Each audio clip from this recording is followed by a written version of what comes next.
Когато седнах да записвам това видео, за което бях принуден да направя, мислех, че ще се справя перфектно. Но в момента, в който ви говоря, имам чувство, че нищо няма да стане. Но както и да е, днес ще ви представя моята класация. Топ 20 жени на Машима. Много добра идея за класация, знам. Преди да навляза във видеото, искам да обясня кой точно е Хиро Машима. Той е роден през 1977 и започва да работи като манга артист през 1998. Автор на множество манги, от които най-известната му творба е Fairy Tail. Вероятно повечето хора, които сте гледали клипа, сте чували. Други по-малко известни негови манги са Rave Master, която между другото има повече продажби от някои съвременни титани в манга индустрията като Black Clover. Чуди се защо. Феновете на Табата изпълняват същата болка като нас, феновете на Машима. Както и да е. И 1-0. Мангата, която пише в момента. Тези манги заедно образуват така нареченото Машима Big 3. Тази класация ще включва жени само от неговото Big 3, поради проста причина, че другите негови манги или не съм чел, или не съм намерил толкова впечатляващи женски персонажи, за да искам да ги включа в тази класация. Друго нещо, което искам да отбележа, че тази класация няма определен ред. Класацията смесица между това, което харесвам на дадени женски герои като персонаж или просто като лайф, поради проста причина, че произхождам от земя на симпове. Искам също да отбележа, че в клипа най-вероятно ще има някакви незначителни спойлери, но ще се опитам до възможно най-голяма степен да ги огранича, за да не развалям бъдещото преживяване на хора, които искат да проверят тези три, според мен, много добри серии. На 20-то място поставям Клин от Еден Зеро. Според мен тя е топ лайфо. Леле, особено след таймскипа. Нещо, което ми харесва много на този герой е неговото бакстори и травматични проблеми, които трябва да се справя през поредицата. Основната ми причина е да не е по-нагоре, честно казвам, защото му липсват някои елементи, които вярвам, че Машима с хода на историята на Еден Зеро ще добави и има голям шанс да ми скочи по-напред в листа. На 19-то място поставям любимата на всички, може би най-известният женски герой на Машима, Ерза Скарлет. Любима на всички, но не е любима на мен. Поради проста причина, че за мен тази жена е върхът, но и падението на Fairy Tail. Ще обясня в някое друго видео за това, но лично според мен Ерза много overrated. Оправите се. Нещо, което я прави много силна за мен, е това, че е просто направена като ултимативно лайф. Направена по такъв начин, има буквално всеки изрязък от всяко едно лайфо, така че да се получи някакво вау и всички хора да и се кефат. Ама аз не се кефа заради това и заради още няколко елемента, които пак казвам, искам да говоря някой друг път, но просто не. На 18-то място поставям Айлин Берселион. Това е герой, който ако не сте запознати с Fairy Tail, най-вероятно не знаете. Нали, не че бяхте много запознати с Клин от Еден Зеро и най-вероятно с повечето други герои, които ще кажа в момента, много хора няма да са запознати, но все тая. Както и да е, продължаваме. Нещо, което най-много харесвам на Айрин е нейното бакстори. Буквално, може би Айрин, честно казано, ми е второто или третото най-любимо бакстори на Машима. Буквално заради това слагам, честно казано, до голяма степен. Обожавам нейното бакстори, според мен е гениално, едно от най-добрите ever, които е прил като цяло, даже на герои, не само на женски. И най-вероятно много хора ме плюят, че съм я служил тук и съм я служил пред Ерза заради едни определени причини за хората, които са запознати и знаят. Пука ли ми? Абсолютно не. И преди да започна да говорите, че Ерза също има невероятно бакстори, което е абсолютен факт, но отричам. Тя има едно от най-добрите баксторите в поредицата. Не ме интересува, не харесвам Ерза. Оправите се.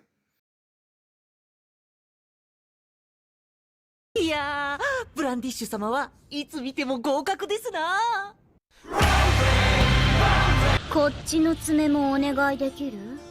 はい、誠心誠意心を込めて塗らせていただきます。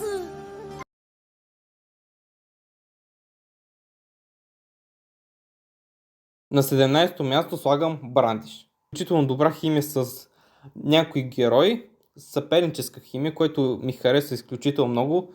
Бих казал, че единственото нещо, което и липса е просто още екранно време, което между другото няма спомням за продължението на поредицата, но да кажем, че феновете на Брандиш сме доволни. Нищо повече от това. Затова да, много харесвам Брандиш, заслужава си мястото. На 16-то място слагам Мейвис. Много харесвам Мейвис. Тя е един от любимите герои в поредицата. Изключително много харесвам нейната химия с един определен герой и като цяло нейната химия с гилдията и нейните приятелски отношения. Тя е изключително весела през повечето време, е много приятна за гледане. За хората, които не знаят нейното бакстори, до някаква степен е може би най-дългото бакстори в Fairy Tail и тя до някаква степен за един период от време беше главен герой. Изключително много се радвах, изключително приятно беше, когато тя беше главен герой. До някаква степен от нея идва невероятното име на поредицата, ролята на кръстник на поредицата, което е един елемент, който изключително много ми харесва. Начин по който гилдията и самата поредица получава името, според мен е невероятен. Не като примерно в Блич, бро. Блич, откъде идва това тъпо име?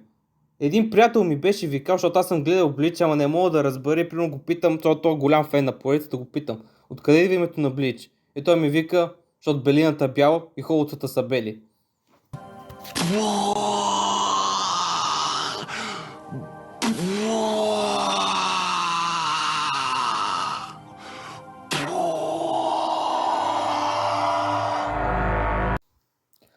На 15-то място поставям Хърмит. Или Учелник.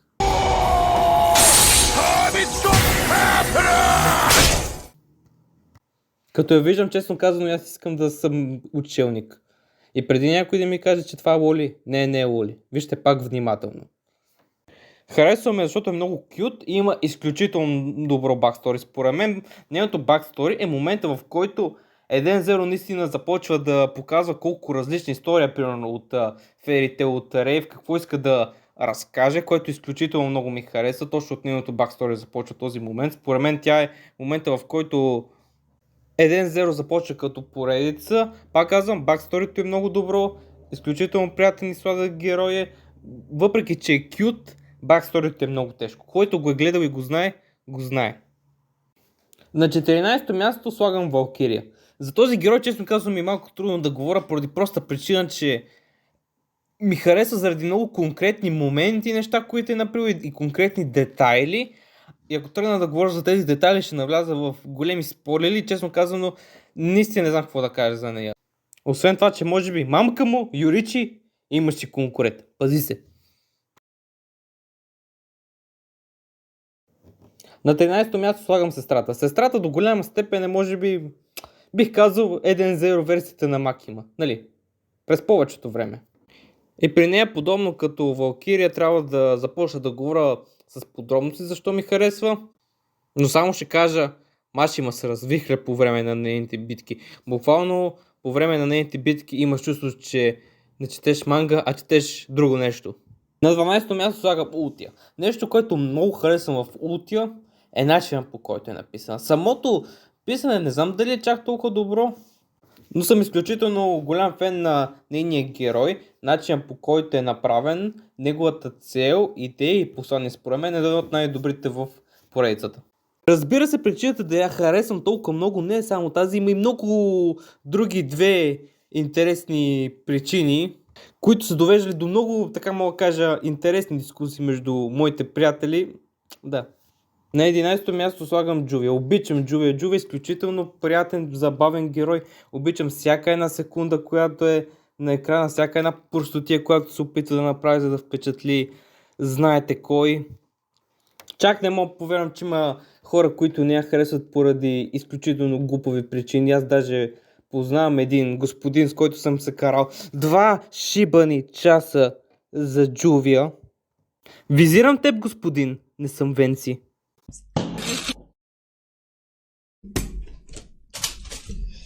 Свети Петър да те гръмне! Ако някой въобще гледа този клип, призвам да напише долу в коментарите: не съм Венци, обича Рента в Girlfriend. Умолявам ви.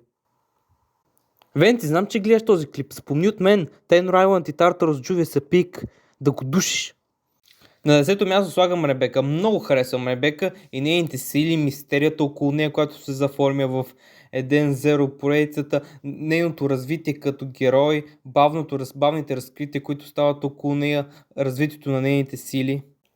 Много харесвам Ребека, обожавам я. Буквално причината да не е по-напреде е само една. Във всичките 280 глави, които е тази проклета манга, има един единствен момент, когато това уж умно изглеждащо интелигентно момиче, наистина с високо IQ, много готина. Разбирате ли? Много готина.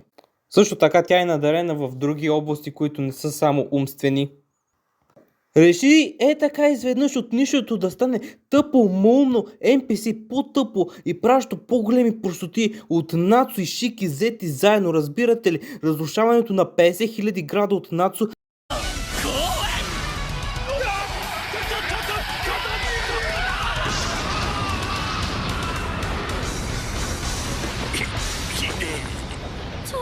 どうすんのよこれ。あちこち壊しちゃって。なーに、これから行く仕事の報酬で直しゃいいだろ。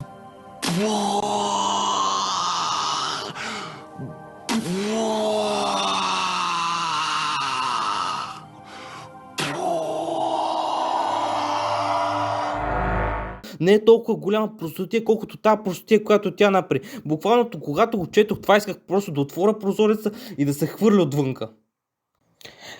Но както и да е, продължаваме нататък. Мисля, че разбрахте коя частта от 1.0, която най-много мраза.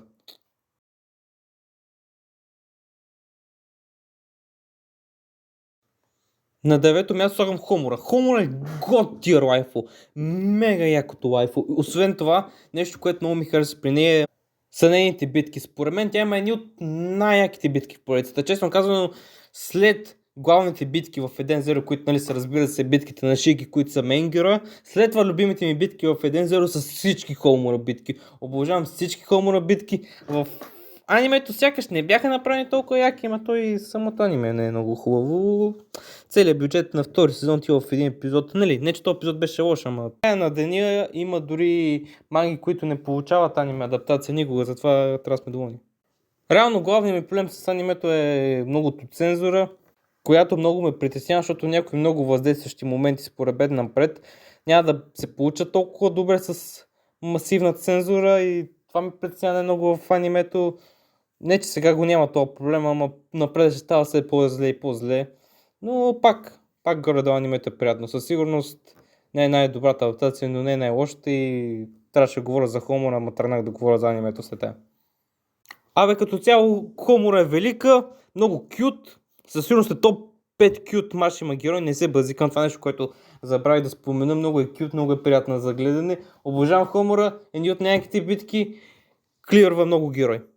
На 8-о място слагам Уенди. Уенди е един от героите с най-добър character development в Fairy Tail според мен. Буквално разликата от когато я виждаме за пръв път в Урочен Сейнс. ちょっとどんだけヤバいやつが来るのよ。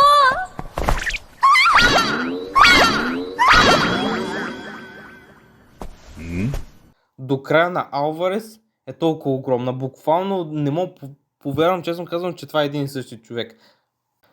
Развитието и на характера, на нейните сили, на постиженията, които прави, на битките е просто невероятно, невероятно. Нали, игнорираме факта, че е на 14. Все пак, както казах, това е смеска между лайфът и герой. Измъквам се тук и казвам, че съм е служил като герой, не като лайф. Де факто, знаете какво имам предвид.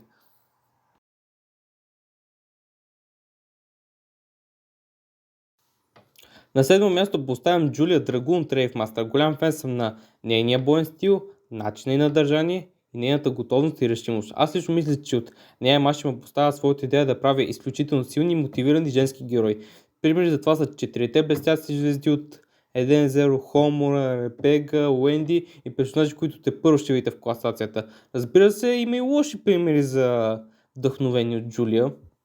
И така, между другото, изглежда в мангата с стария арт стил на Машима, а ето така изглежда с новия арт стил на Машима. Машима разбрал къде трябва да я подобри деба. На 6-то място поставям Рейна от Рейвмастър, част от Урочен Сейнс. И точно така в Рейвмастър има Урочен Сейнс. Както в Fairy Tail, между другото, както и в 1.0.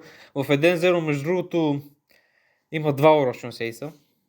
В този клип искам много ясно да кажа, няма по-добър Урочен Сейнс от оригиналния първи от Рейвмастър. Това ви го гарантирам. Само Рейна е много по-пик character от целия Урочен Сейнс от Fairy Tail. Съжалявам, Кобра, не ме мрази. Изключително много харесвам нейната химия между нея и някои герои от поредицата. Изключително е забавна, изключително е приятна, но също времено, често казано, е един от най-трагичните герои, които Машима е правил според мен. Като цяло е един от върховете му в писане и правене на героя като цяло. Майна, просто вижте. とか言っちゃって涙の再会でもして抱き合っちゃったりするんでしょやらしいわね На пето място слагам главния женски герой от Rave Master Ели. Нещо, което отличава нея най-много като герой е нейното бакстори. Тя буквално има най-доброто женско бакстори от всички манги на Машима. Буквално нейното бакстори е сравнимо, даже някои хора биха казали, че е по-добро. Аз не бих казал, че е по-добро, но със сигурност е на нивото на баксторито на Зерев от Fairy Tail. И съм сигурен, че това е момента, в който много хора получихте интерес, наистина баксторито наистина толкова добро. Буквално единствената причина да не сложа Ели по-напред, защото тя до някаква степен само заради баксторито наистина го заслужава, е факта, че тя не е, как да го кажа, не е толкова монстър, не е толкова чудовищна, колкото, това малко странно звучи, знам, не е толкова чудовищна, колкото Луси или Ребека. Под чудовище имам предвид, по-скоро не е толкова силен характер. Луси и Ребека са много силни характери. Много подобен, примерно, както казах преди, отдъхновени седно от Джулия до някаква степен. Силен характер, докато Ели прилича малко на Сакура и Орихиме, нали, различава се от тях, както казах малко, но пак примерно е малко или много близка до Орихиме. А всеки, който знае какво представлява Орихиме, може да се представи до някаква степен какво представлява Ели.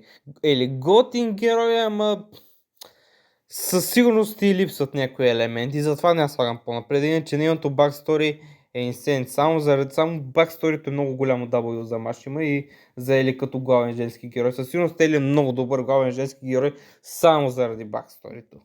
Време е да ви покажа моите 4 богини. За мен това са 4-те най-добри женски герои на Машима ever. Разбира се, всеки от вас може да ми излезе с аргумент дори от героите, които са по-нагоре в класацията, че има някои по-добри, но лично на мен те са ми любими, изключително много ги харесвам, обожавам ги. На четвърто място поставям Холи. Мамка му Холи. Така, искам да използвам този клип като едно много важно съобщение. Много съм наясно, че The 100 Year Quest анимето на Fairy Tail прави в момента състезание с One Punch Man сезон 3, GTI 6 и ARC 2 по излизане, кое ще излезе преди моите внуци да си имат внуци и тези внуци също да имат внуци. Честно казвам, съм много близо това да се откажа от The 100 Year Quest анимето, както съм на ръба да се откажа от One Punch Man, но няма значение. Не говорим за това в момента. По принцип пошахме да говорим за Холи, но искам да кажа нещо много важно. Сезон 3 на Ден Зеро се прави. Не знам как ще адаптират 80 шибани чаптъра в 25 епизода, но това е без значение. Честно казано, все тая. Но щом ще го направят това означава, че ще видим онези моменти на Холи в анимето. Ако не бъдат анимирани добре, ако не бъдат направени добре, ако бъдат много цензурирани, GC Staff, идвам при вас. Както беше казал един мой познат ютубър, дет много се кефа, качвам се в колата, книжка имам, спокойни бъдете, няма да нарушаваме закона и отивам по шибаното море към вас. Да си поговорим много внимателно. Така, връщам се към Холи. Холи е велик герой. Искате ли да ви кажа нещо интересно за Холи? Слушайте сега много внимателно.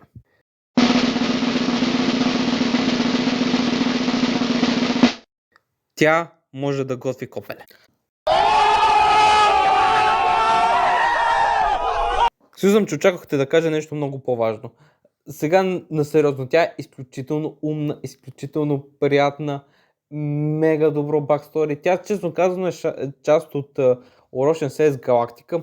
Отново много познато Урочен Сейс, както и да е. И честно казано, тя за мен притежава най-добрия женски характер дизайн на Машима. Обожавам дизайна и дизайнът е fire peak от всякъде, обожавам я. Герой е изключително интересен, всеки път, когато на екрана ми е интересно какво мисли, какво прави, какви планове има. Честно казано, причината да ми е номер 4 е точно нейният невероятен, изумителен дизайн и фактът, че в абсолютно никаква област не е слаба. Може абсолютно всичко да прави. Умна е, може да готви, интересна е, мотивация, всичко като цяло е невероятен герой. Буквално дори не знам какво да опиша. Моят мозък няма достатъчно капацитет да опиша колко е герой. На трето място съм сложил Witch. Добре, защо вещите от приказките, които четеше майка ми, не приличаха така? Witch не е нищо повече от топ тир мами.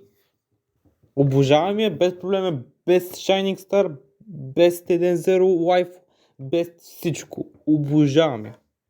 Тя е мила, грижовна, велика. Тя буквално задържа се всеки като някакво малко дете, е готова да му помогне по абсолютно всеки начин. Обожавам едни моменти с нея, които бих искал да споделя, ама спойлерите не са хубаво нещо. На второ място поставям Луси. Луси без проблем е женския герой на Машима с най-добър character development. Обожавам нейните сили, нейния характер, нейното бавно, но толкова реалистично развитие, начин по който започна, начин по който завърши в края на поредицата, начин по който успя да си разнообрази, начин по който се използва силата. Определено нейните ключове са една от най-готите магии, които Машима някога е измислил. Личният любим на мен е аниме и манга момент. Честно казано, клони между два. Един от Rave Master и вторият пак на Луси от Tartarus. Tartarus Луси. Всеки, който знае, обожавам Луси. Луси е такова.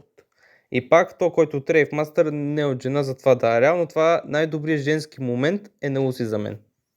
В мангата също така и се обръща изключително много внимание, развитието й продължава все още. С всеки чаптър тя става все по-готин и по-готин герой. Обожавам Луси, вниманието и детайла, който Машима прилага върху нея е невероятен. Аз честно казано, макар че Машима веднъж беше казал, че е любим му герой в едно интервю е Ичия, аз честно казвам мисля, че има Луси. Просто мисля, че обожава Луси. Аз също обожавам Луси, затова няма какво друго да кажа, освен елата на Машима свършва невероятна работа с нея. Тя просто ще остане за мен най-добрият главен женски герой някога. Всеки, който ме познава, мисля, че много добре знае първото място. Това е Мира Джейн, разбира се. За мен тя е най-кют създанието. Много и се кефа. Обожавам силата й. Тя е най-великата сестра, която може да се случва в вселената. Не като моите на Кинга. Ако заключиш, на такива му е нашата направа. Да има заплаша, аз съм твой по-голямо. Аз съм стар. Нямам какво. Добре! Ти започна.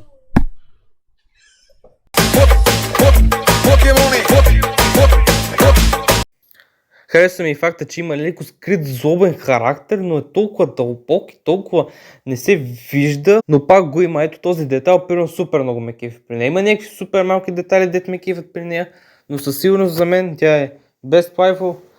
Също като Луси е една от причините да обичам супер много Fairy Tail. Обожавам Мира. Мира е страхотен герой. Обожавам я от всякъде. И тя също може да готви. Викали ми Слави от The Glaciers, хаштаг бонус.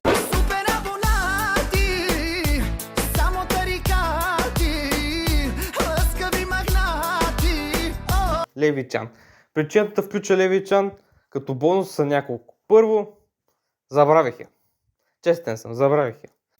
Второ, мисля, че това място ще бъде перфектно, за да успокои бесните духове на един мой познат приятел. Точно така, това го правя до някаква голяма степен заради него. Поне съм честен. Нали, хубаво да сме честни.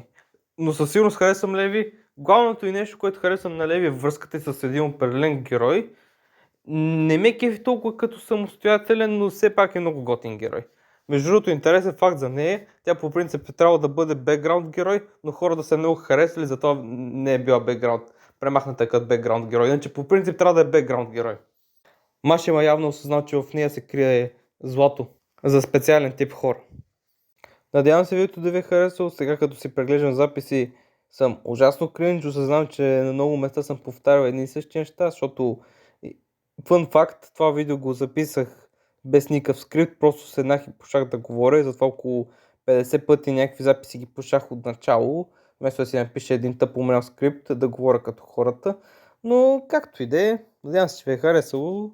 За следващия път може би ще хвана да направя тъп скрипт. Колко добре съм го едитнал, още не знам, защото записвам сега звук, но сигурно и едитът ще е ужасен. Ще видим, имам някакви идеи как ще го направя, ама бъдещето ще покаже. Ако клипът ви е харесал, един лайк. Аз бях Алекс. Дали ще продължа с видеята, само Господ на небето знае. Ай, приятно!